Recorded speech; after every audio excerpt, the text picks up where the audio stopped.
Welcome to the Investor Financing Podcast, where we interview real estate investors and lenders so you can learn all the secrets to getting your projects funded and scale your portfolio. Learn about fix and flip loans, BRRRR financing, rental, fix to rent, commercial, multifamily bridge loans, business loans, and so much more.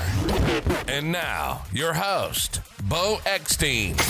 We're back with another Thursday night of Survive and Thrive. And Ty has done just an excellent job of just bringing, like, the last couple of weeks have been amazing.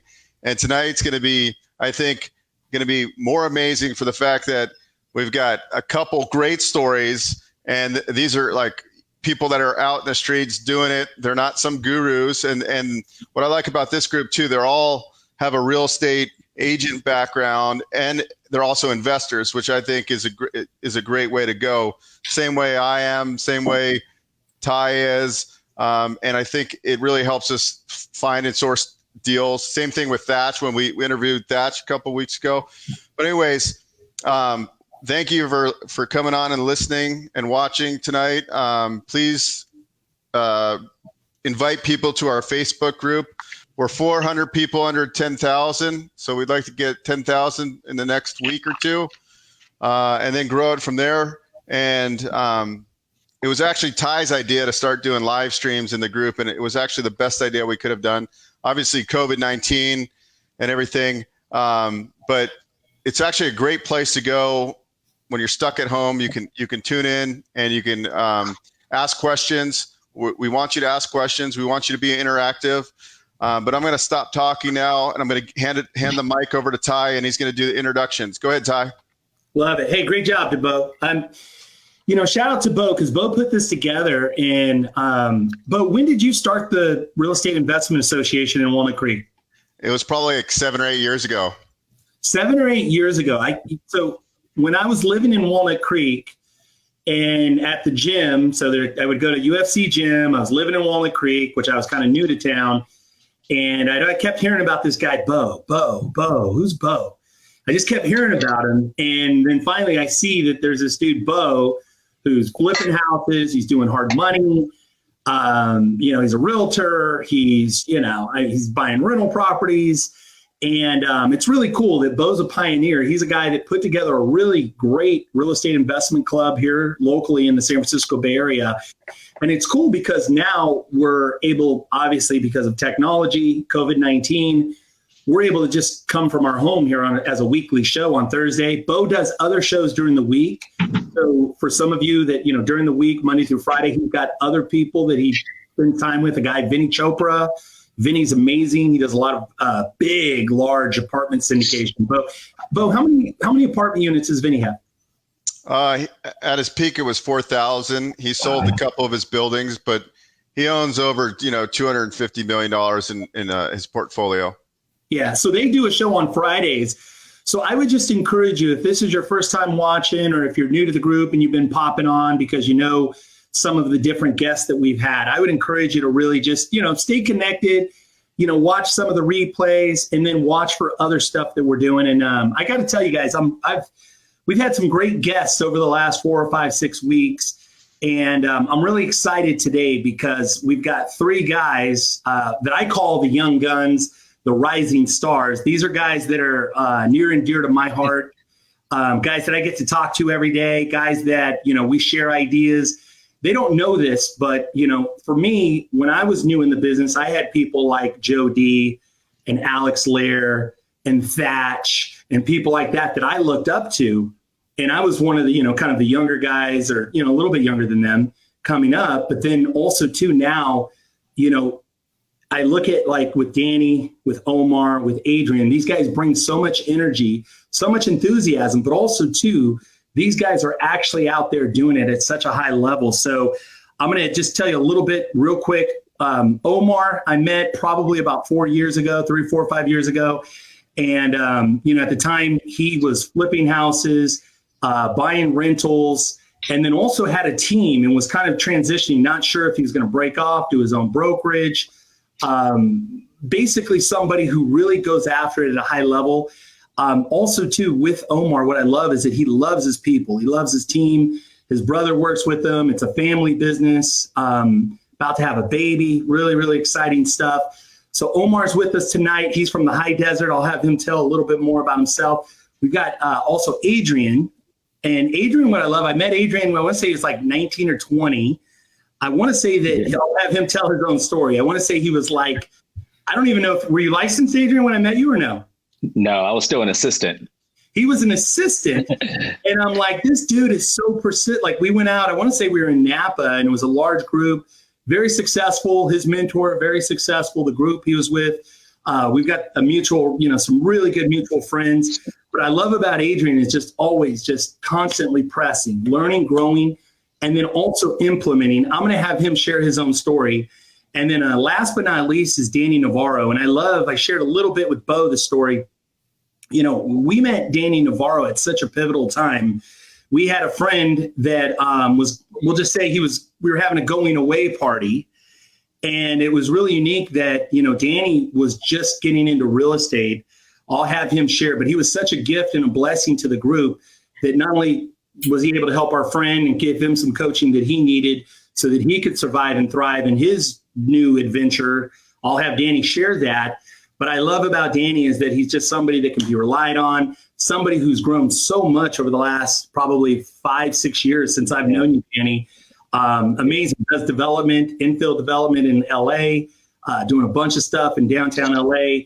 He's a realtor. He had struggled to get his real estate license. I'll have him tell a little bit more of that story. And then just, a guy that's out there as an agent, developer, landlord. Guys, welcome to the interview. Thanks for being with us. Yeah.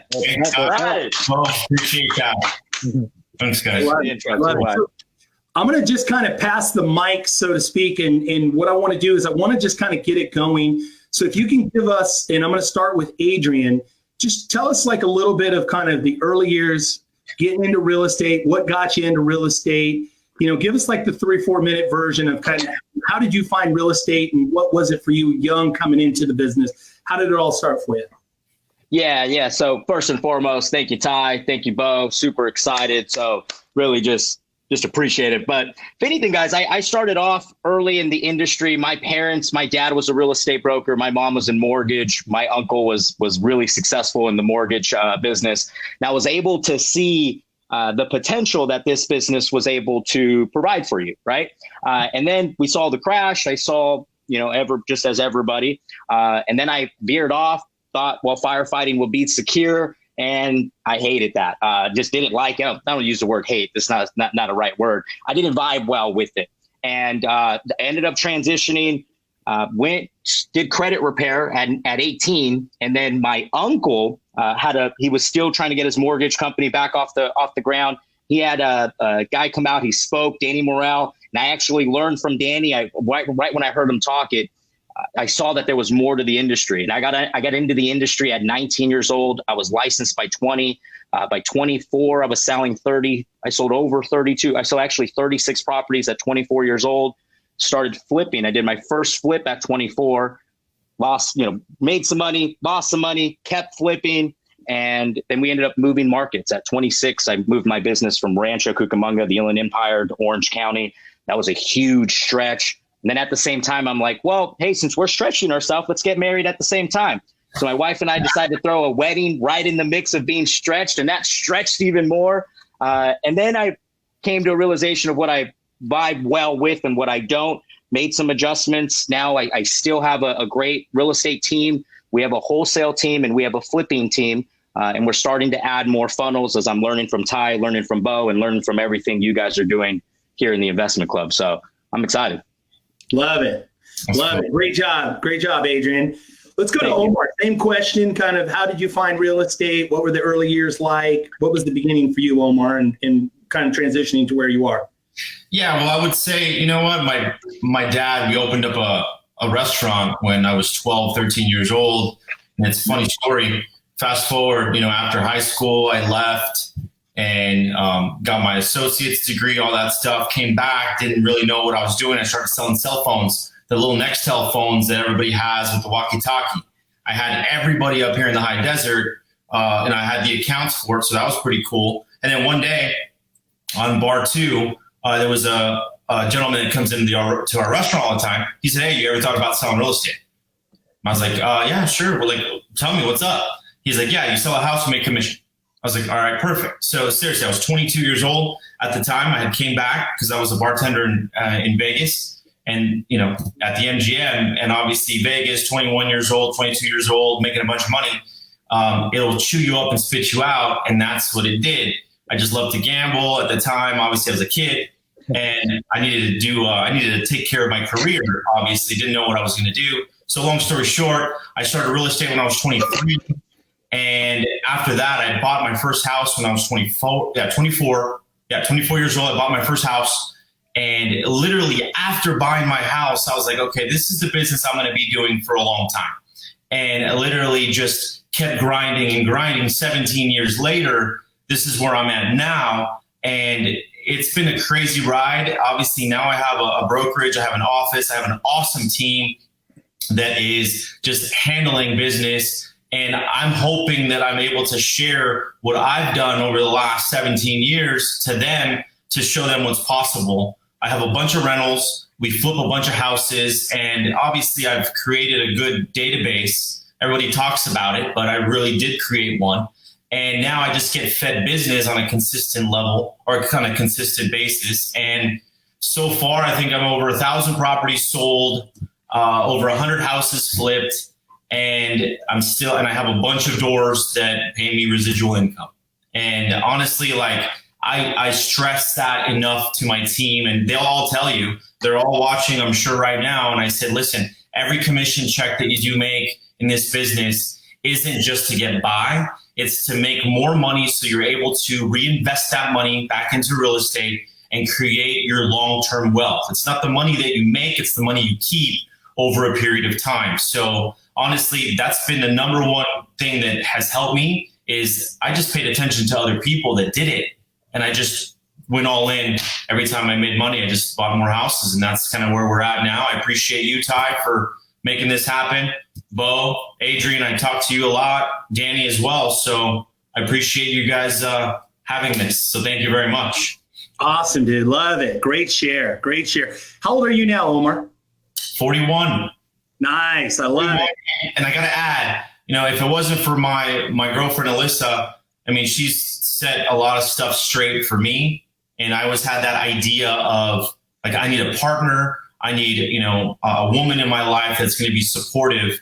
And she 100% is. And I want to shout out to her for sure. And we have our little baby coming. She'll be here in a month and a half. So we're pretty excited. Yeah. Awesome. I love it. Yeah. I love it. And you guys are a great team. I remember too, this, even the first time we met in person and you and her, just you guys being a great team together. And that's awesome, man. Great job. Great job.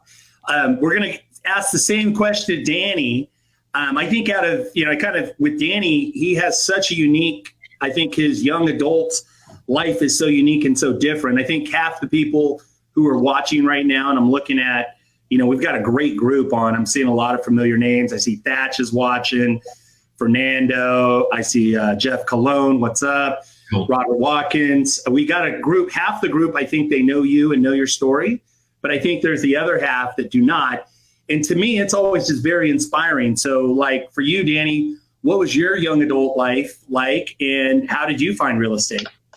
So I grew up in a pretty bad environment growing up, and I started selling drugs at a young age. Started selling stuff. So I want to say my life started changing in 8th grade when I really started selling drugs. And then obviously when I got older, I started selling more drugs. And then the biggest blessing was when I turned 18. I was 16 days after my 18th birthday. I got federal indicted for a conspiracy to distribute methamphetamine, and I got sentenced to 120 months. So that's just a little bit of that. Time out. You were 18 years old. Yeah. And you got sentenced to 10 years, 120 months is 10 years, by the way. 10 years, yeah, 10 years, yeah. Right? So I'm just saying, 18 years old and getting sentenced with 10 years, that's that's pretty significant, right? To say, okay, now at that point, how compelling of a future do you have? Please continue. I'm sorry to interrupt you, but I want to just, I know half of us know it. I want the other, it's inspiring to see what you've done. So please continue, Danny. So when that happened, I mean, I literally thought my life was over. I mean, I was going to come out. I was like 18. I'm going to come out at 28, 29, 30 years old. I'm like, man, that's old. You know, at the time, right? I'm like, shit, 30 years old. That's like really old. So, but you know, like I said, like it was the biggest blessing. So out of those 10 years, I ended up doing around 8.5 years. And it took me about like two years to finally kind of get my stuff together, to finally realize that I had to come out better than how I came in. And that's why I came across a lot of books like Think and Grow Rich by Napoleon Hill, Tony Robbins, Les Brown, Zig Ziglar. I mean, all the personal growth development books that you can think of, I started reading them. And that was like the biggest change. That was the biggest change. And just every day I was trying to come out better than how I came in. So if it was spiritually, you know, physically, mentally, every single day, just working on myself and every angle if I could. If it was, being in a cell for 23 hours a day for 8 months, or exercising, or getting spiritual, getting closer to God. I mean, everything. So fast forward to that, I got released in 2012. So 2004 to 2012. And I was 27, didn't know anything, didn't know how to text, never had an email, didn't know how to ride a bus, didn't know how to go out on dinners. I mean, nothing. I didn't know anything, how to do anything. But I had a passion to get into real estate, and I knew I wanted to get into real estate. I just didn't know what kind of real estate. So about, I want to say maybe 6-7 months, I was able to find a mentor, which was Kevin. And I started hanging out with Kevin as his assistant. And basically from there, in 2015, it took me about a year, little over a year and a half to get my real estate license. And then 2015, I got my real estate license. Nice. I love it. And so let me ask you, for some people that know, so Kevin Sturdivant. Yeah, Kevin Sturdivant, yeah. Kevin's amazing. We love Kevin. Obviously, so he was your mentor. You met Kevin, you worked for him as an assistant. And I remember the kind of you being the assistant and working toward your license. Was it ever discouraging? Was it easy for you to get licensed, or was it very hard, very discouraging? I remember, I mean, I felt like I was the hardest working guy working with him and all the guys around there. And I couldn't play. I felt like I was on the bench. And literally, I'm like, all these people have their license and they're not hustling. And then basically I just, like, that's how I felt. I felt it was, and then there was times I would get calls by the Department of Real Estate and say like, hey, you're still on probation. Don't bother trying to get your real estate license. Just wait to 2018, which when I got off of probation, they're like, just wait to, and I would literally go home. I'm like, man, I kind of just got discouraged for the day, but very discouraging. Yeah. But you just hung in there. Just did it. Yeah. Love it. So tell everybody, by the way, too, man, we got a great group. So Eric Elgato, David Moore, Jorge Borda. I see Eddie Salinas is out there. Thank you guys for tuning in. We're going to do Q&A and probably another, I'm going to ask a couple more questions, and then Beau is going to tee up the Q&A. So if you guys have questions for this group, man, I want them to share, and I'm going to start with Danny, and then I'm going to come back around to Adrian and Omar. So tell us what you're doing today, man. I mean, that's how you got started, Danny. Tell us about your development. Tell us specifically, what are you doing now? What have the last couple of years look like? What's going on for you right now? Got it. So I've been licensed 5 years. It's been an amazing journey. You're listening to the Investor Financing Podcast. We'll be right back after this break. Are you looking for funding? Are you getting frustrated trying to find a lender? Visit investorfinancingpodcast.com and click the Get Funding button. Complete the simple form and schedule a free phone consultation with one of our placement specialists. We have a proprietary directory of funding partners that can help you get the funding you need. It's fast and easy to explore the options available for your specific needs. Don't wait. Visit investorfinancingpodcast.com and get connected. Selling real estate. And I mean, I just been around a lot of great mentors like yourself and Thatch and Eric. I mean, so many other great people. And so like now, I mean, I've been doing a lot of basically just development, just selling a lot of pieces of like parcels of land to developers where they can do anywhere from 2, 4, 6, 8, 10 units on a lot. And basically, you know, working my database. And that's pretty much what I'm hitting pretty hard right now. I got like probably over close to 20 million in construction right now. Depending if they're going to sell or not, I mean, you know, on the market from just getting plans to, you know, maybe almost finishing to stuff that we took off the market, because, you know, obviously the market's not too good right now with the rentals. So, but yeah, and then also I'm building myself right now. I got 4 projects, 3 under construction. We're building 2 4 units, a 17 unit, and then a little small ADU house. And then, we just got another one that we're going to be doing another 3 units. And that's just all the stuff I've been learning from all these contractors and developers and stuff that I've been making them money, you know, making them $500,000, $600,000, $700,000, $800,000. Nice. And now you're doing deals yourself, doing your own developments. Cherry picking, getting long escrows and stuff, getting plans approved in escrow before we even close.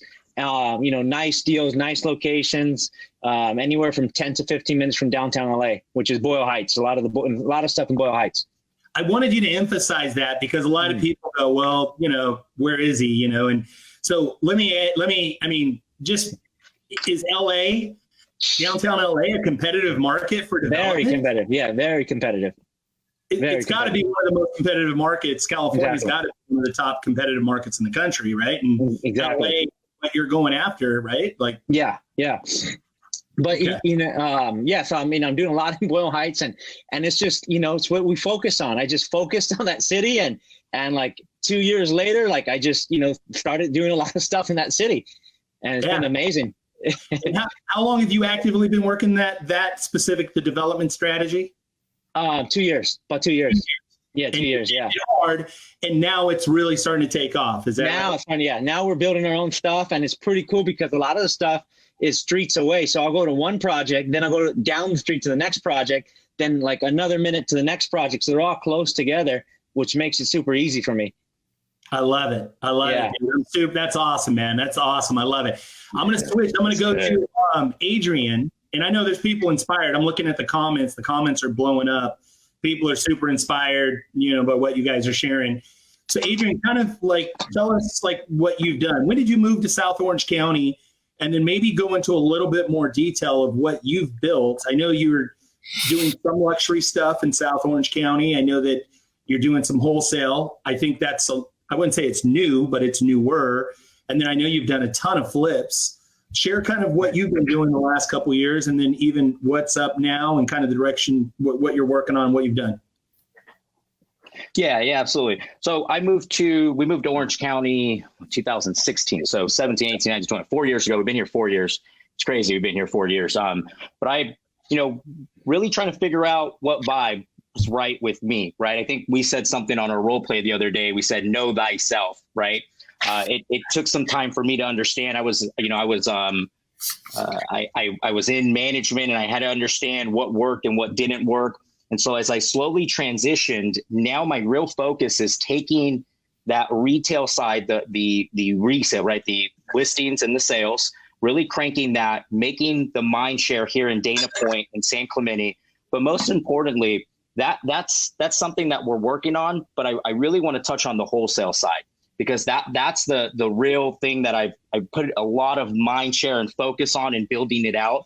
And I want to say the last year and a half, we went from doing no wholesales to this year, we'll easily close 60 wholesale deals, even with what's going on, and just building that out to where it's also a business that I can have the business, but I can also still go work on my flips and work on my listings and buyers, right? So I have a partner, his name is Nick, and Nick runs all of the wholesale. So we have Nick as an acquisition manager, we have Zach as a junior acquisition manager, and then we have Brittany as disposition.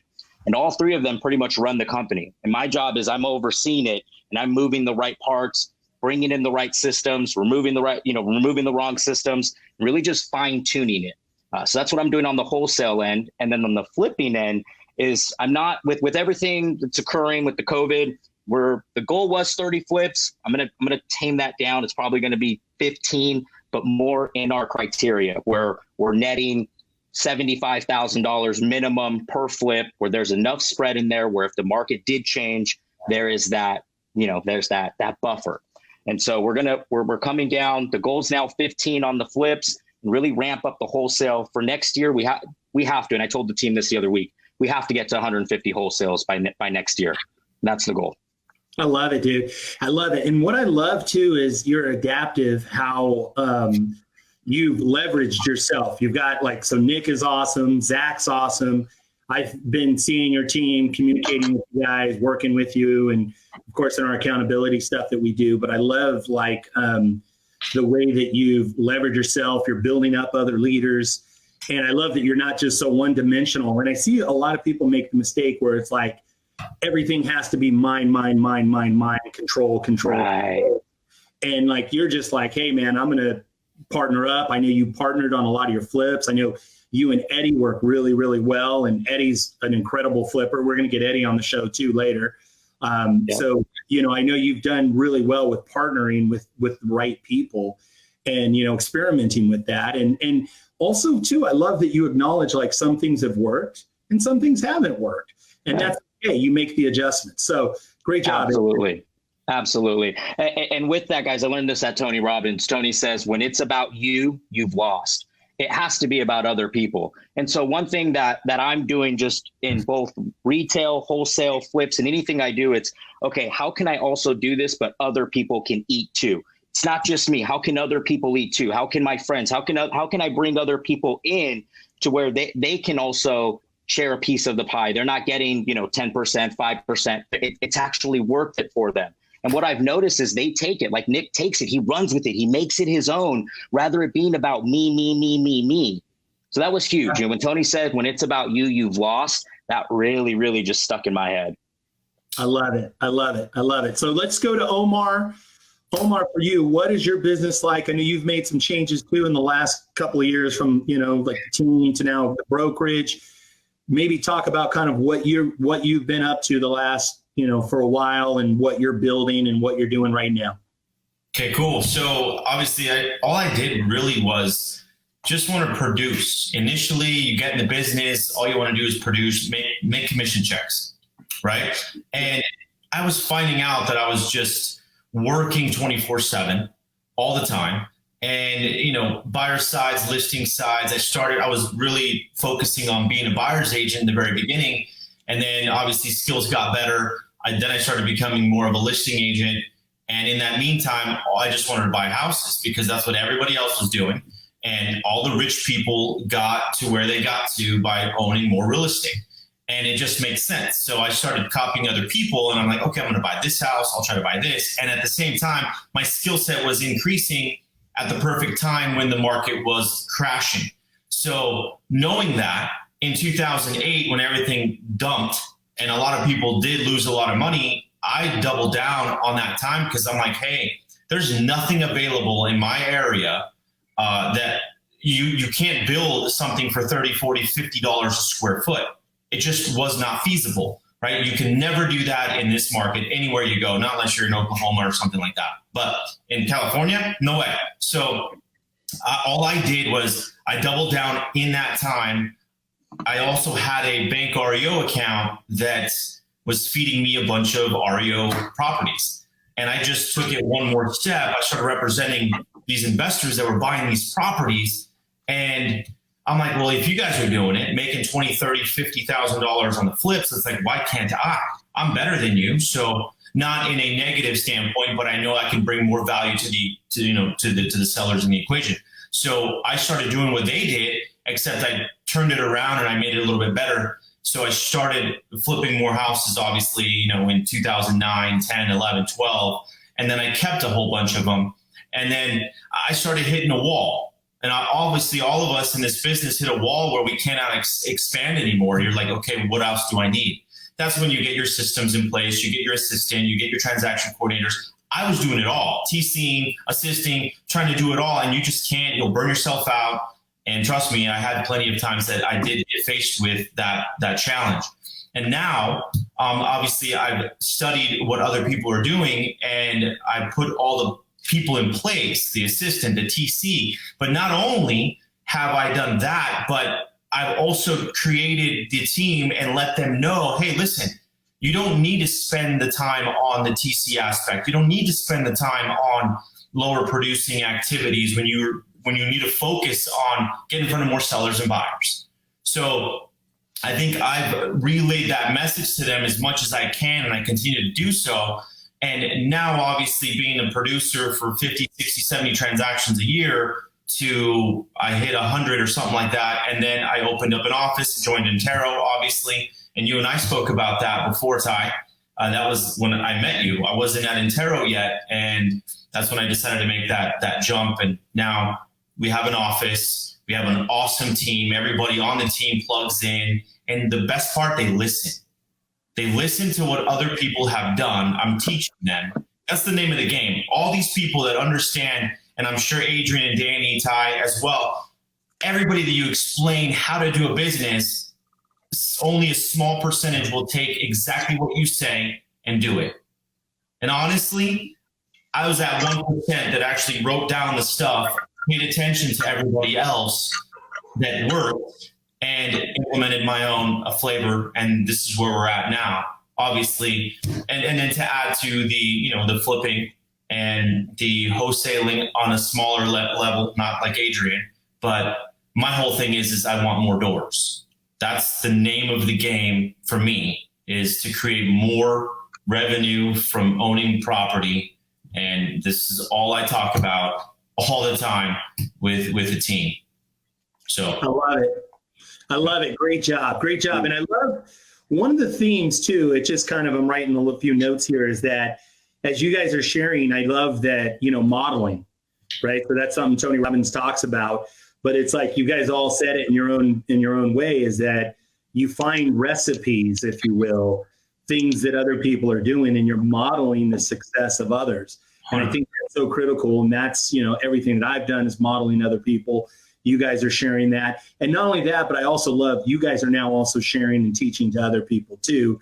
So I absolutely love that. So I see a lot of people here. I see Gabe Cole. I see, who else? Alex. I see Brisa. There we go. Let's do some questions. So if you have questions, post them in the comments. Beau, why don't you go ahead? I'm going to pass the mic to Beau, and we're going to do some questions. So let's get some Q&A.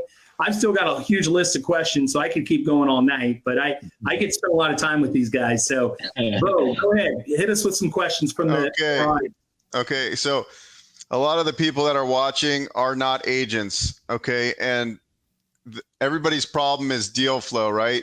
But the problem I think a lot of investors have is they don't know how to interact with an investor-friendly agent. Can you kind of give tips? Like, I mean, you guys have made money for investors for so many years, right? Like when Danny was talking about that.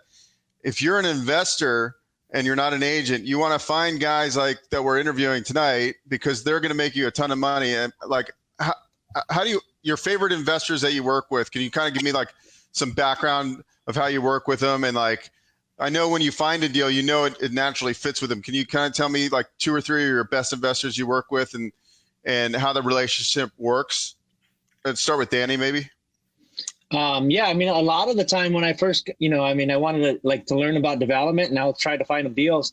They wouldn't give me the time of the day.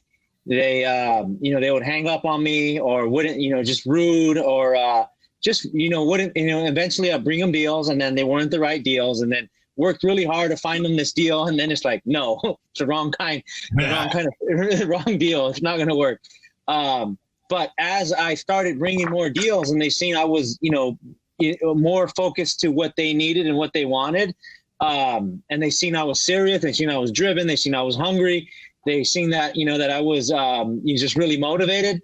They started giving more of their time of their day. And then I would ask them like, hey, what areas you guys want? What zip code? What give me the last few sales that the houses that you're building right now. Give me the ones that you just got in escrow. Give me the ones that you just closed. Like, I'll find someone the same street for you, make it easier. So when you're getting to build, you can build another house next to it.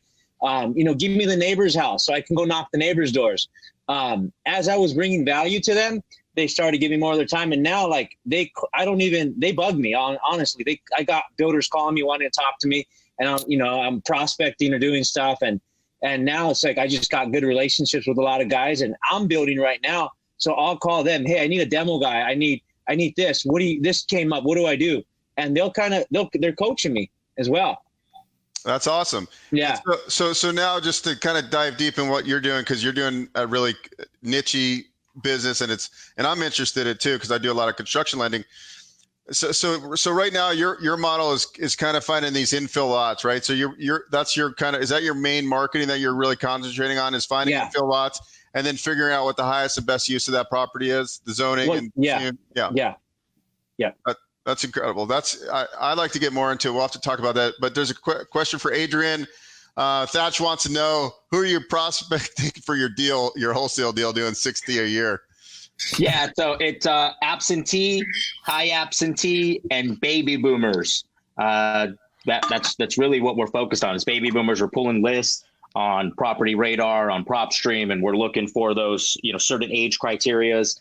Anybody who falls in above 55 years old, high equity, 2-story houses, just getting really, really fine tuned on the list. And then at the same time, using Thatch's strategy. Thatch has the go to your title rep, and you're going to pull a certain, he talked about it on the live, you're going to pull a certain value for the land lot compared to what it's assessed at. So we started doing that from what Ty taught us, and that's really been helpful also. And we've noticed most of that crowd is baby boomers. And are you door knocking? What's your number one deal flow right now? Mail or calling or door knocking? It's all cold calling, text messaging. We just started implementing flyers. We just started implementing mailers, and we had our first round. So it was really cool. We actually took one listing from it today. We have one deal that we're sending out a contract on. So we just started adding mailers, and we're adding PPC. But to answer your question, it's all cold calling and text messaging right now. Got it. Okay, next question is for Omar. Omar, with COVID-19, I saw you on one of your posts. You had your mask on. I thought that was really good marketing. But there's a lot of people losing jobs right now. So what's your outlook as far as the market softening, and then also as an investor, where the opportunity is going to come? Are they going to be more short sales or REOs? I think it's going to be probably more short sales, because a lot of the houses that are out there right now, there's a lot of equity. 2008, there wasn't any equity. So they were all upside down. So of course they gave them back to the bank, because it was not feasible. So right now, I think it's going to be more short sales, but maybe not even, because it's just about how you present to that seller. Because what if that seller just wants out of their property and they have $70,000 of equity? They just might want to rent. Honestly, they'll rent, see what the market does. And then if it crashes or if it goes down a little bit more, now they're sitting at 50 G's in their bank account. They can put 50 grand down in another house. If you think about it, it's just about digging deep with that seller, find their when, where, and why. And then at that point, you'll start, how people say, ask more questions and then you'll create an opportunity. Well, ask more questions and opportunities will arise for you. Even with this COVID-19 going on, people still have to live. They still have to rent. They still have to purchase. Well, not necessarily they don't have to purchase, but they still need a place to live. So either you're going to be that person that they're going to come to. You want to have everybody know who you are in your market, unless it's the high desert, because it's just all of our team. Sorry, guys. Anybody out there in the high desert that's farming. If you want to be that person that everyone comes to you in your marketplace, so you can find, or you can help them find a solution for what they're going through. And all this is just a vehicle that is going to make you or break you. So it's your choice. Very good. Love it. Adrian, a question from George Abrego. I want to get he wants to get more into wholesaling, I guess. So I guess he's asking you, what can he do? Yeah. So I know George, what's going on, brother? I know he's a real estate agent. So what I would start to say, guys, is start to wear more hats. If we have a listing hat, right, start to understand the wholesale aspect, start to watch YouTube videos. There's so many good YouTube videos out there. You guys don't need to necessarily pay anybody to teach you the wholesale aspect. There's so much free content online. What I would say is start to get around it, start to listen to it, start to be associated with it, right? And then that's going to help the mindset. What to do, what to implement is, I would say, is while you're on a call and you notice that the house is beat up, or just throw in there, hey, would you be open to an all cash offer? You'd be surprised how many people are like, yeah, absolutely. And you save yourself having to go the listing route, and you can bring an investor in and close the transaction and make 10, 15, whatever the spread is. I want to interject there too, Adrian, and I'm asking all three of you guys. I want Beau to continue to pepper questions, but I think this is an important topic because it came up 2 or 3 times. Somebody asked, how do you leverage a listing appointment opportunity into an investment? And so specifically, I want to just address, are we going out there trying to just talk people into selling us their house? Is that what you guys are doing? No. And so, and I think Thatch, Thatch even kind of, I see Thatch's dialogues here too, is that it's understanding that you've got a tool belt with 2. So what are you guys going out there and you're just having 2 different options, right? 100%. An opportunity to list the house, right? And then an opportunity that if they need a cash offer, right?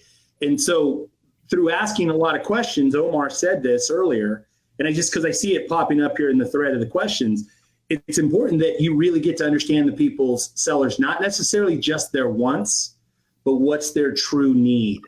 True. Would you guys agree with that? 100%. 150%. Comments on that specific point about the difference between, or even distinction between the listing and the investment of we buy or buying the house, or wholesale, buy the deal, take the deal down, develop the deal, versus list and sell the deal.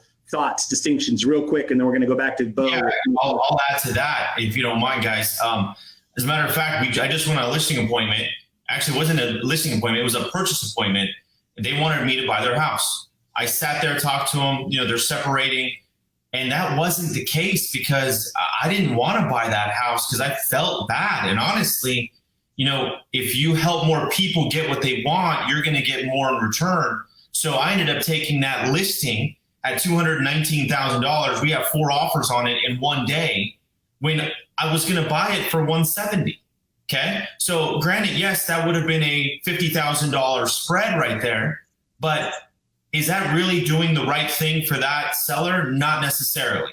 So you have to pull out that other hat or that other tools that you have in your tool belt. So now I literally created someone that's going to refer me a ton of business because I saved them another $20,000, $25,000, which is phenomenal. They're super happy. We're going to go in escrow probably tomorrow, but that was a We Buy Houses appointment, just like that. And I just dug deep, and you just said it, Ty, what their true need is. What do they want? And that's what you have to truly find from these sellers. And you know what? To me, it's cool. The old me probably would have said, no, just sign the damn contract. I want to buy your house. But being in this business, understanding this now, and it's, provide people what they want, and you'll get 10 times in return. Love it. Yeah, I would say that's right to Omar's point. It has to be in the best interest for the seller. 100%. All we're doing is giving them options and opportunities to pick which option is best for them. And if it's wholesale, then it's the wholesale. Some people don't want to have a bunch of people walking through their property.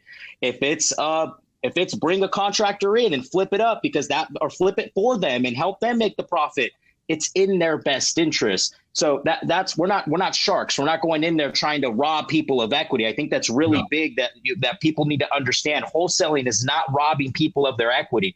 You're just providing an outlet for them. Same thing you see on Zillow, We Buy. Same thing you see on what was it? Home, all the other sites that you can go onto and sell your home for all cash. There's no difference. The difference is that you, the agent, is now bringing those different sites to them and saying, hey, here, look, what do you want to choose? You want the entree, you want the appetizer, or you want the full meal? That's it. Yep. Yeah. I mean, I think that's the best model. I mean, I've looked at so many models. An investor agent model is the best because, first of all, if you're an investor, I mean, there's a lot of real estate professionals out there that don't even own a home, right? They've never bought a home. I mean, where guys like us have bought, 50, 60, 70, 100, 200 deals, right? We've bought houses, we fixed them, we know the problems. So, I mean, I think as an agent, we can relate to clients in a higher level because we've been there and we've done that, right? We can show them what repairs to make on their houses to get top dollar. So I think if whoever's listening, because I get a lot of pushback from investors saying, well, I don't want to be an agent because then I have to do all this disclosure.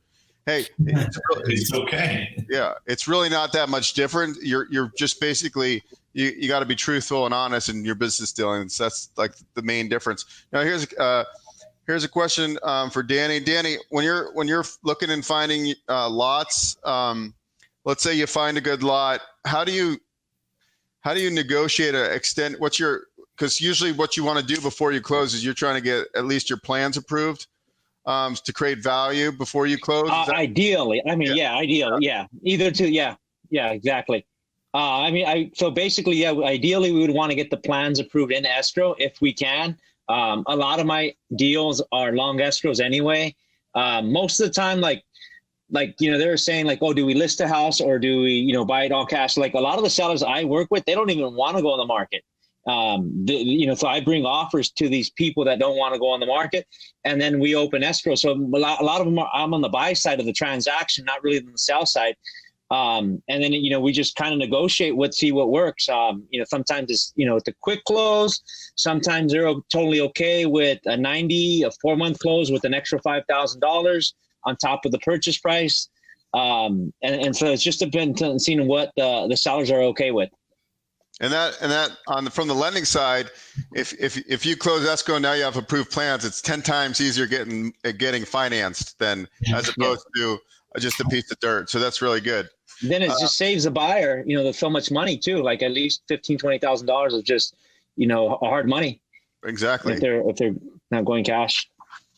Okay. And so Omar, you talked about like the downturn in the market. It seems like you were able to like capitalize, and then you bought houses so cheap and kind of almost just bird them, and that kind of rolled you into buying more. Can you talk how you built your rentals, your portfolio? Yeah, for sure. Well, what I did is in the very beginning in 2008, obviously I didn't have a bunch of money. I had $10,000-$15,000 maybe. And I just started seeing the closing statements for the investors that I represented, and I saw that they were getting hard money. So I asked a question. I was like, hey, who are you getting hard money from? And then I remember asking one of the investors, he's like, oh, you're going to start doing the same thing. I was like, no, I just have another investor that wants to buy more houses as well. So, I kind of dogplay or just, kind of put it to the side.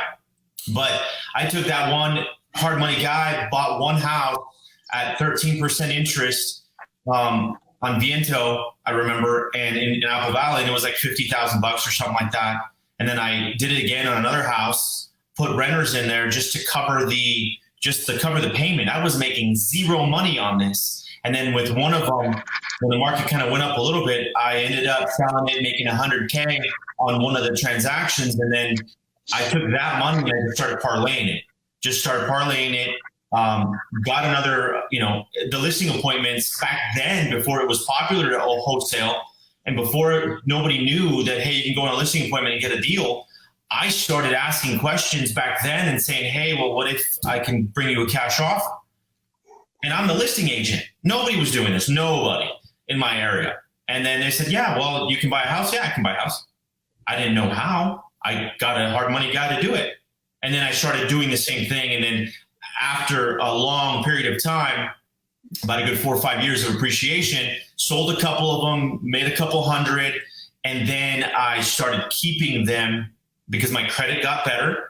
I never took my foot off the gas, though, of regular residential real estate, ever, okay?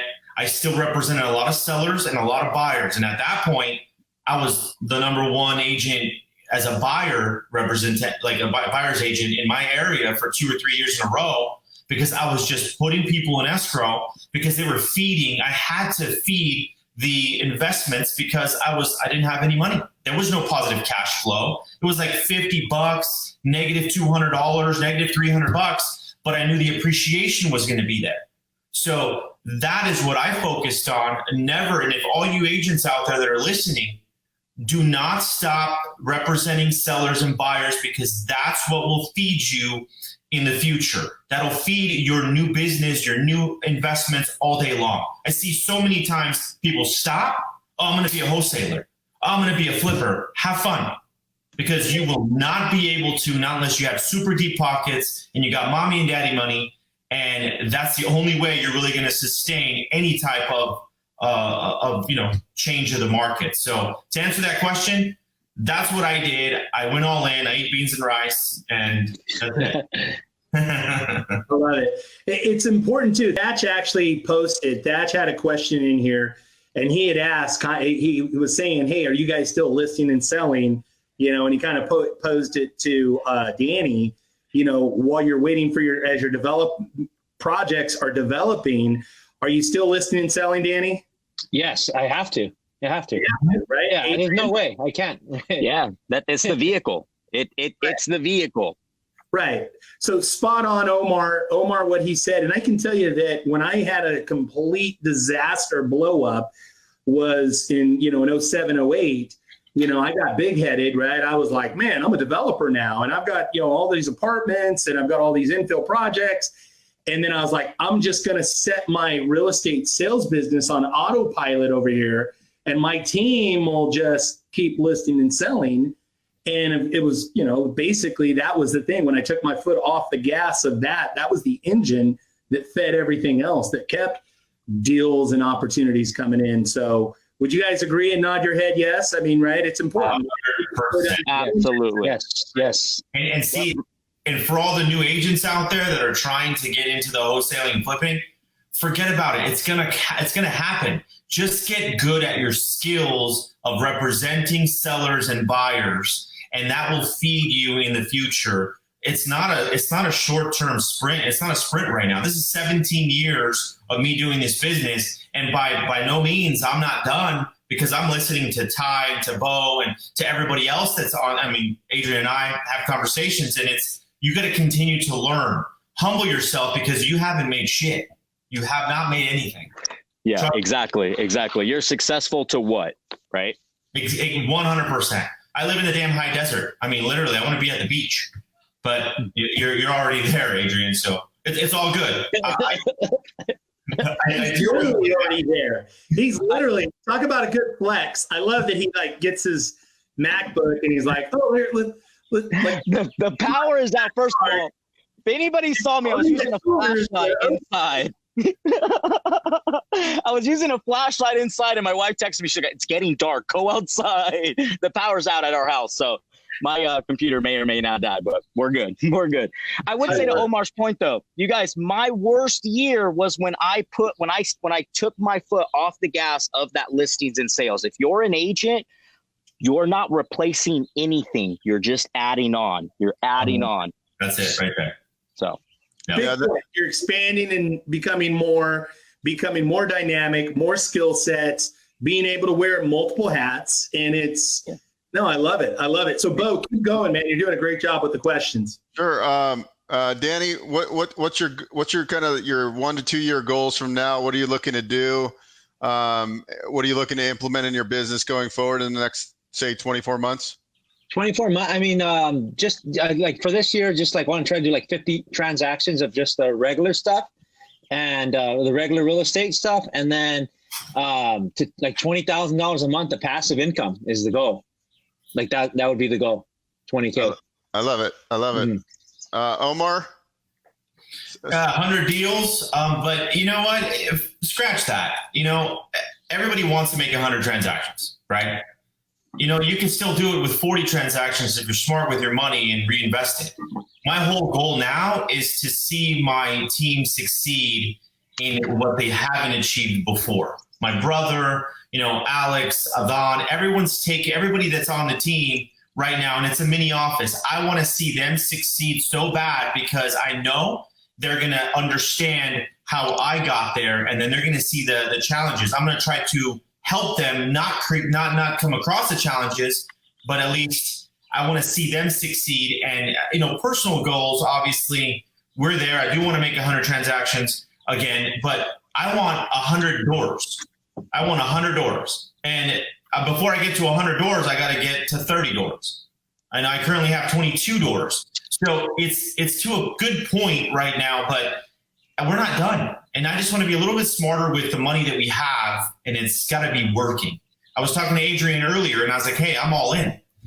What do you mean all in? Yeah, I'm all in. I put everything on the line while everyone's receding. It's fine. It's cool, because this is where you're going to make the most money. My opinion. Sellers want to sell. For all the agents out there, trust me, they want to sell and buyers want to buy, and then you'll see opportunities come and, just take advantage of it and be ready mentally though. Adrian, same question. Your goals for the next 12 to 24 months. Yeah, it's in direct alignment to the passive income. You guys, I was the young, let me spend every single dollar I earned and an additional 20% on top of it. So that I spent all of my money. Now it's, in the past, now it's making the right decisions. It's taking the money that I'm earning and putting it back into real estate. Learning, you had Pace on here. He was talking about seller finance, right? I'm really diving deep in that, understanding that so I can acquire more doors. So to answer your question, my short-term goal for the doors is $10,000 a month in passive income. And then when I get there, I can start to scale. And then I heard something that really just blew my mind at Business Mastery. And Tony Robbins says, he goes, a lot of you want to be CEOs. How about being the person that has CEOs? Yep. And that's been like a big thought in my mind. And so I'm looking at my business as just going, okay, how can I put a CEO here? And I know I'm not there yet. But I'm just thinking, right? I'm just thinking, and I'm working my way there, because you guys have all heard this quote. We underestimate what we can do in a year, or we overestimate what we can do in a year, and we underestimate what we can do in 5 to 10 years. Yep. So I'm just starting to put that energy out there now. We'll see where it takes me. But to answer your question, yeah. That was a great answer. Because I was taught by some mentors, we call it the 100% rule. And I think this is great. It's very simple. Let's say your monthly nut for everything costs you $7,000 a month to live, or $10,000 a month. The first step to financial freedom is to create $10,000 a month of net passive income, right? Because then you're a 100%er. You could essentially eat rice and beans and live without having to sell another house. So that's the first step to become a 100%er. And the problem with traditional real estate mindset was nobody's talking about this. Nobody was talking about this in the past, right? And then you see some of our colleagues that are like 70 years old and they're still hustling, right? They're still selling houses. It's not so much because they want to, it's because they have to. They never set up a retirement. Guys, we're in real estate for a reason, because it's the average Joe can create the most amount of wealth with real estate. And that's why we all love it. And I think, that's kind of why we started this Facebook group. And the nice thing that Ty's brought all these good guests on that we've interviewed over the last couple of weeks. And it's just been so inspirational listening to everybody, because, in general, people all have the same dreams. We want 10, 20 grand of passive income. We want to be able to go to the beach. I mean, once you achieve that, doesn't mean you're not going to want more, but that's just kind of like, whoa, I did it and I can enjoy. I feel comfortable now. I feel like I can just lay off a little bit for a minute and then I could jump back on it. Then you get guys like Thatch that have so much money, but he loves doing it, right? So he's going to keep doing it until he makes $1 million a month. And that's what I love about real estate. And I appreciate you guys sharing all this stuff. And then Ty, what's your goals for the next 12 to 24 months? Same thing, just, more doors and just continue to grow our business. So 75 transactions and 75 transactions for this year, more doors, more income. Also, too, rebuilding a team. So I had last year, over the last 3 years, I've had typically my team's been about 8 to 12 people. And I basically, in the last 6 months, I don't know if I knew this was coming, but also, too, I was getting a little burned out having a lot of people. So I downsized to where it's just me and a couple of people. So, for me right now, because of the opportunity, which is kind of one of my questions I want to throw out to everybody, is, I think this is the time to it was said earlier, I think Omar said it, I think it's been said multiple times, to double down, to triple down. This is the time to get on the gas. And so I'm going, wait a minute, this has been kind of nice to cruise a little bit, but now it's like, this is the time to double down and triple down. So I'm looking to expand and still be lean and mean, efficient, profitable, but looking at taking a sales team from this year, 75 deals, to basically revving up to $3 million in 2021, $5 million. And then, of course, all along the way, acquiring doors and just continuing to, continue to build for the future. So also, I want to just share, I want you to share also your goals, because I think what you do out of state is really interesting. Yeah. I also want to just share this, though, and I want to comment this, is that, we had Thatch on. We've had amazing guests over the last, whatever it's been, 6 weeks. The thing that, like I know about Thatch, and I know about like Joe D, and I know about, all of these guys, is that I know that they were always, very lean in the early years. And it wasn't until things were exponentially explosive that they started really, like Thatch. Thatch has always had nice cars. But I also know Thatch has been very, very, him and Cammy, he always accredits Cammy, which I know is 100% true, that they've always been very, very diligent and good stewards of their money. And it's such an important thing. We've said that a couple of times, it's been said, but it's important that I think people walk away and leave from this conversation and really understand that how important it is that, it's not about doing 100 deals or, having 100 doors, but it's, can you really be right and manage your money and really do that at the right level? Because doesn't matter if you're making $1 million, $2 million, $3 million, $5 million, if you're not managing your money right, it doesn't matter. You're still going to struggle to get there. So hopefully that makes sense. Beau, share what you're up to. So I guess my goals right now is I want to lend more money. I do a lot of hard money and bridge money, but now I align myself with a direct HUD lender. So we do like FHA construction loans for big multifamily, and those loans are typically anywhere from $2 to $60 million. So just learning that process, because a lot of the really smart developers that I listen to on podcasts, they do ground up development on these 300-400 unit apartments. Would love to do the loans on those because the commissions are huge. And plus, every time I do a transaction, I learn something. So I was going from doing small deals to larger deals. And you just, like, when you start dealing with developers, you learn more and more. I mean, if a $50,000 rehab's not going to teach you much, right? But a $2 million ground up project is going to teach you a lot more.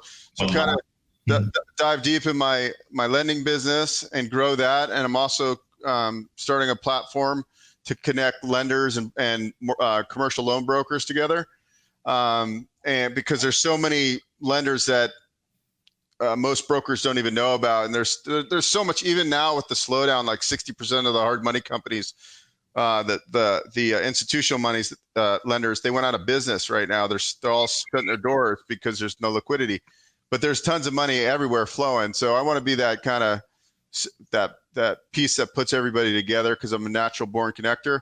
And then invest out of state. It was just, I could invest in the Midwest, and you could buy stuff, and the price to rent ratios are so high. So the debt service coverage ratio, I mean, literally you can buy houses for $20,000 to $50,000 next to a big university and fix them up, and they rent pretty good. So that's very simple, right? You can borrow IRA money to buy them. So I like that.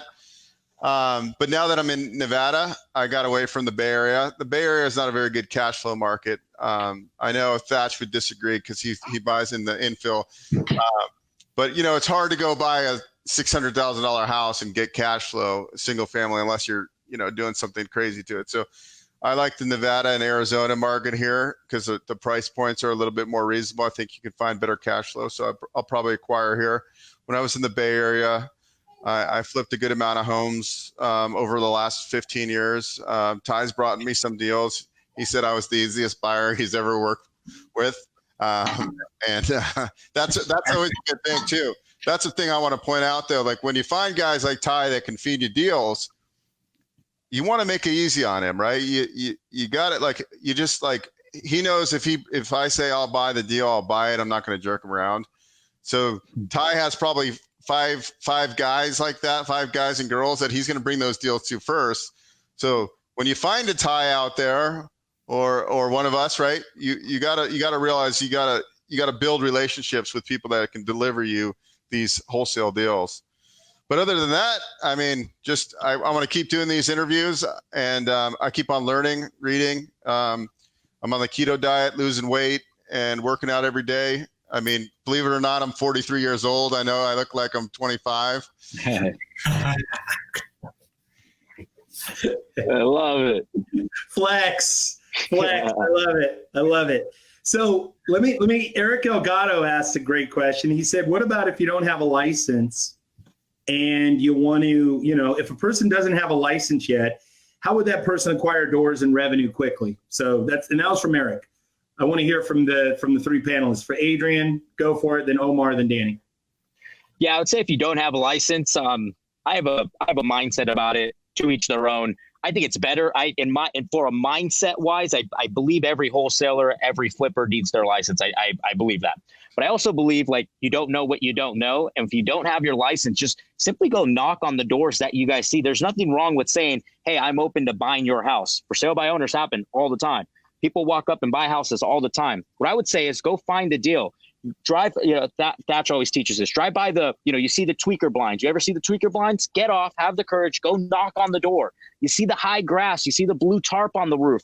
Get off, go knock on the door, have the courage to just say, hey, would you be open to selling? And if they say yes, be like, okay, I'll be right back. Go find somebody who did it, bring them with you, and then you got a deal. So that's what I would say. I love it. Omar and Danny.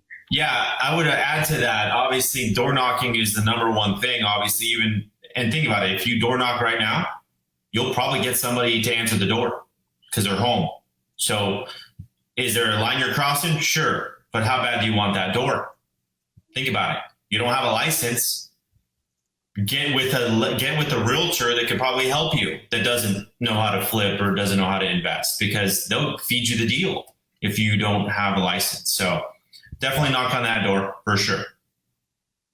For me, I mean, I think you can do the same thing that we're doing, or I'm doing. I mean, I'm just, going directly to owners with offers, from either builders or even, ourselves acting as if we're buying the stuff. So I love it. I would say, guys, don't be afraid to partner with somebody on your deal. Like, my first flip was with Cirilo Ortiz. My first flip in LA was with Danny Navarro. I want to get into developing. I don't know it. So Danny, Eddie, and myself are doing the deal. We're building 4 units. So if you don't know certain things, find the people that are doing them and partner with them. Smart. I love it. More questions, Beau, or how are we doing on questions? Are we? There's a lot of questions, but we're hitting the hour and 10 mark. Okay. All right. So we'll just wrap up. Any last burning question, Beau, you want to fire? Or because I've got one to wrap. I got a wrap question to kind of wrap it and close it out. But yeah. I just want to know what you guys are doing for personal development right now. Like, what's your go-to personal development right now? And we could start with Omar. You know what? Just writing down what you're grateful for. Personal development, obviously, that's a huge topic. What are you doing to feed yourself through this time? You're sitting at home, not sure what you're doing, not sure what's going to happen after this, the stay-at-home order. So you might as well feed your brain with a lot of stuff right now. I mean, right now, I'm reading Shift by Keller Williams. Phenomenal book. This is a shift that's happening right now. Obviously, there's so many other books that we're reading, but that one right now I'm resonated with because we're in a shift. And it's good to keep feeding your brain in regards to, pushing through, because, a lot of affirmations, understanding what you truly want. You are a good, talk great about yourself, because you're the only one that's going to be able to do it. If you let somebody else talk great about you, that doesn't happen. I'm going to talk great about Adrian and Ty and Danny and you, but sure, that doesn't mean anything. But if you talk about yourself in a good avenue and, you wake up, you're sitting there telling yourself that you are an awesome broker. People come to you for guidance, for options, for creating solutions for their issues. That'll get you out of bed.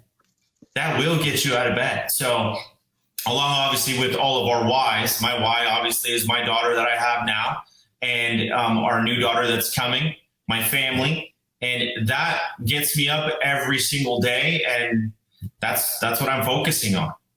So I hope that can help. I mean, you guys, we have a great panel right here. So I want to hear Danny and Adrian share as well. Ty. Adrian. Yeah, Chris, everything Omar said in regards to the mind, guys. What we put in is what we get out in both thoughts, vibration, action. So I was actually talking to Danny Navarro about this afternoon.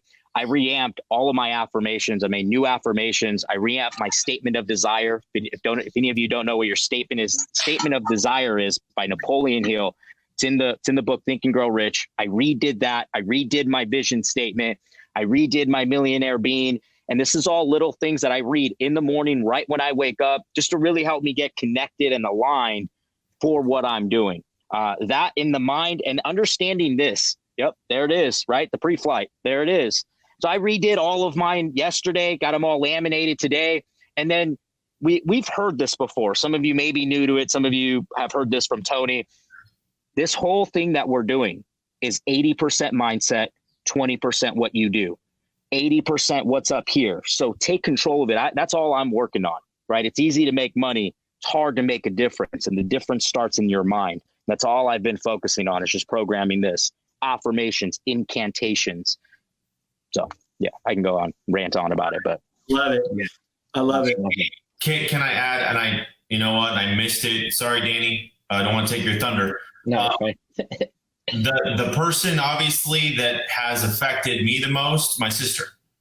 My sister's been through a lot of shit, and she had a stroke 5 years ago, for everybody that doesn't know. And she's come a long way. She made a complete recovery. And if anything, that's an inspiration for all of us. We're not promised tomorrow. And the people that are, we're waking up, we're thankful, we're blessed. And I do want to shout out my sister for sure. So I did miss it. My bad, Reese, if you're listening. So thanks, guys. Danny? Yeah. I mean, yeah, I agree with everything that they're saying. And also, too, I mean, besides the books, besides the affirmations and the journal writing, praying, getting closer to God, really talking to God and just getting a deeper, closer relationship. And then getting deeper in your meditation. Like, I just been working on trying to get deeper and deeper into meditating, not letting thoughts come in when I'm meditating and getting better on that as well. And just learning to just quiet the mind and being, at one with myself. Love it. Good. I love it. And I want to just kind of encapsulate that a bit, in that specifically, that, for people that are watching, a lot of you know this, but Adrian, Omar, Danny, Alex Lear, Joe D, Anthony Morell, Eddie Salinas, there's, Thatch, Jeff Quinton. We have such a dynamic network of people that, it's every day, every week, we're texting each other, we're checking in with each other in the morning. It's like I wake up at, whatever time it is, 4 a.m, 4:30, 5:30. And, I turn my phone off of airplane mode. And usually I've got, 2 or 3 texts from these guys, from Adrian, Danny, or Omar, or whatever. And then we're always just constantly checking in with each other and pushing each other. So that's really important, that network. I want to stress that. Everybody that I've been getting on the shows these are people that, that we're pulling in. So I want to encourage people to really have that network of friends, that mastermind, if you will.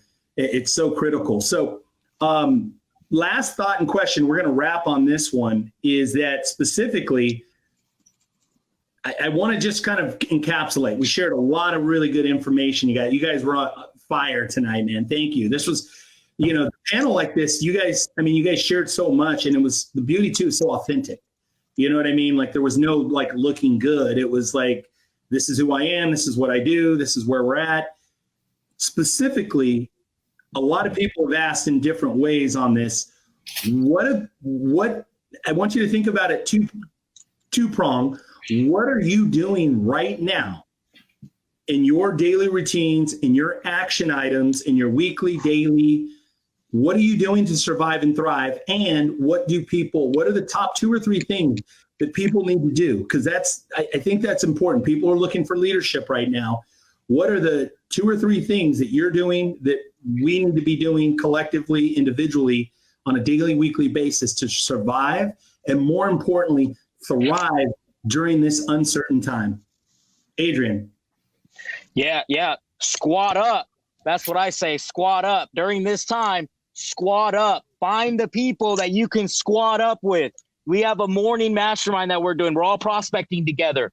I know there are 20 people on there every single morning. If I don't show up, right, I have to, there is no idea if I don't show up. I got to show up. There's 20 people waiting. We have to show up, squat up. That would be the first thing I would say, right? Second thing, it's a community, right? But understand, we need people right now, guys. We need people. There's a saying, if you want to go fast, go alone. If you want to go far, go with others. We need other people right now to thrive in this market. If you want to survive, go by yourself. If you want to thrive, go with others, guys. It's huge. So that way I would say, third thing, remove the ego. Remove the I know mind. I don't have any of this figured out. I learned so much from Danny. So much from Danny that I've learned early on. So much from Ty. So much from Omar. Beau, so much from you by listening to this. You guys, remove the ego. We don't have this all figured out. Learn from others and squat up. That's it right there. Nice. Love it. Danny. For me, I mean, just kind of getting, doing, first of all, just getting my routine on solid. First of all, the mastermind group, having our mastermind group has been amazing, and getting it back to how, now how it is now, because, we were not together for a while. So definitely having a mastermind with people that are doing more, that are inspired. That's number one. Just, doing more of everything. Like I'm doing more of my exercising, more with the family, more contacts, reaching out to my database right now, just trying to see how can we help them. That's what I'm personally doing. Just how can I help them? And really looking, for me, it's like a lot of builders are on the sideline right now, is working with the most motivated guys right now. So whoever's buying still, like, what are you guys looking for? Look, I'll go get what you want right now. And that's kind of what I'm doing right now. Looking, because there's a lot of guys on the sideline, but there's a lot of them that are still buying right now. That's what I would say. Love it. I love too. Danny has a challenge. Tell him your challenge for running this month. That was 100 miles. 100 miles. 100 miles in a month. Damn. Yeah. 100 miles. Where are you at right now today? You got about what? 77 or something like that, like 77. So yeah, I got like another 23 left. So knock it out. So every day you've been running anywhere from 4.5 to 6, 7, 8 miles. Yeah, exactly. And then the weekend's 10. You know what I always say to myself when I'm working out and I'm like really pushing hard, because I listen to David Goggins' book. And I remember him saying, whenever you think you're done, you still have 40% left in your tank. So then I talk to myself, and I'm like, yeah, push it. And it's true. It's true. You want to quit, but you can keep going for like at least almost half the time more. True. I love it. Oh, yeah. For me, I think right now, especially with what's going on, get a predetermined time that you're going to wake up. Set your alarm and honor it. Obviously, we all hit that snooze button. We all do. I don't care who you are. And if you don't, badass, kudos to you. But have a predetermined time that you're going to get up, because guess what? When your body's in motion, you create more energy for yourself to keep moving forward. Obviously, squat up is the number one thing too, because you have a good group. And what's funny is, as our team now, our small office, we're striking, and we hold each other accountable. We have our Facebook group page, the messenger page, that we just keep blowing up with all kinds of victories, because what that does, it creates more energy for everyone else to go become better at their business. And the third thing, obviously, to tie into Adrian, remove your ego, because honestly, if you have an ego, you might as well just check out, stay home, don't show up. Because right now you don't know it all. You do not know everything that you need to learn. honestly. And if you have that in your mind that, you know what, I'm going to learn some more today. I'm going to learn some more today. I didn't make shit. I haven't made it at all. Because there's so much I'm learning from Adrian, from Ty, from Danny. Obviously, I see him building and developing. And obviously, Beau, you're successful as well. And, you know, I want to just I want to ask more questions. And what's wrong with that? That's free. If someone doesn't share, then somebody else will. Think about that. I love it. I love it, guys. You guys, thank you so much for being on. I want to say thank you to Beau. Follow Beau. Find him on Facebook. Find him on Instagram. All of these guys. Adrian, you see his handle there. Find him on Instagram. He puts out a bunch of great material. Same thing for Omar. Same thing for Danny. I want to shout out to all the people that were watching. I saw Brisa was on, George, Maria, Aiden, Eric Elgato was asking some great questions. Thatch, thank you for being on, dude. I could see you. Robert Watkins. My friend Sean Roden, man, prayers for your son and your family. Jeff Colon had some great comments and stuff. Condolences, Jeff. Jeff's mom passed this week. We're thinking about you, man. We're praying for you and your family. I want to just shout out everybody that was on here. Jordan, I see you. I see so many great people. If I didn't say your name, I apologize. I see Joe Perez. Shaddy Bazzi was on. Good to see you, Shaddy. Noel. Such a good group, man. We got so many good people here. I want to just acknowledge Beau for putting this together. This has been an amazing group, and I want to request anybody who's watching, we still got a lot of eyeballs on.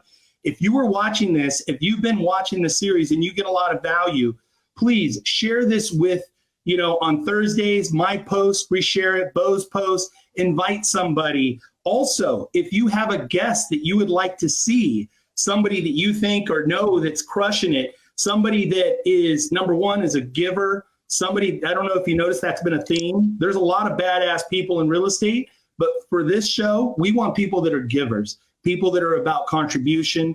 I think that goes without saying. I think you've seen our guests who we have. I just want to thank everybody who supports the show. Constantly, we had so many great questions and comments. So thank you guys. Beau, close us out, buddy. Hey guys, I think this was my favorite, honestly, the favorite the favorite show I've done so far with this Survive and Thrive. Your guys' energy was unbelievable. And I'm super motivated. I mean, we've had great presenters on different topics, but I think, the mindset that I got out of this and, cause I have no problem. I'm self-motivated. I get up at 4 a.m, but when I watch Ty and guys like you guys are very disciplined in your prospecting. And that's what I need to be better at. And that's what I want to be held accountable, is that I get distracted. I'm doing 100 things at once. And I remember Ty, I'll leave you with this. Ty never takes off his prospecting hours. And I asked him to do this show with us, this live stream. And he said, this is the first time in months, because that time is geared for prospecting. Mm-hmm. And so I love giving to it, but also, I get so much out of doing this. And so I get more out of doing it, right? Like, cause I learn from so many people that's the best thing I could do. And that's why I would catch myself going to real estate events, not because I needed to learn how to flip a house. I think I got that somewhat down, right? But I'd go because I wanted to meet people that were energized, that could give me that energy where you can't get that from normal people, right? There's a certain level of people that you get around them and you're energized. And that's why I like these kind of interviews. And I felt a lot of energy today. But anyways, we've been going for an hour and 30 minutes almost. We had a good 100 people on watching the whole time in our different channels. And there'll be lots more people that watch it on replay. And really appreciate you guys for coming on, and hope to do it again with you guys. And look at Adrian. Look at Adrian's out. He's out in the moonlight right now. In the dark. I'm in the dark. He is for this show. So I just I got my flashlight. The power's still out. and we're gonna do, when COVID-19's passed, we're gonna do a big mastermind here in Las Vegas. And we got Thatch committed, and he even said he's gonna bring his platinum card. Being buy bottles for everybody. Perfect. Cammy ain't gonna let him do that. Cammy ain't letting him do that. All right, guys, thanks for watching. Thanks for listening to the Investor Financing Podcast. For show notes and useful resources, please visit investorfinancingpodcast.com. For questions or comments, email info@investorfinancingpodcast.com. If you enjoy our show, please share it with your network. Until next time.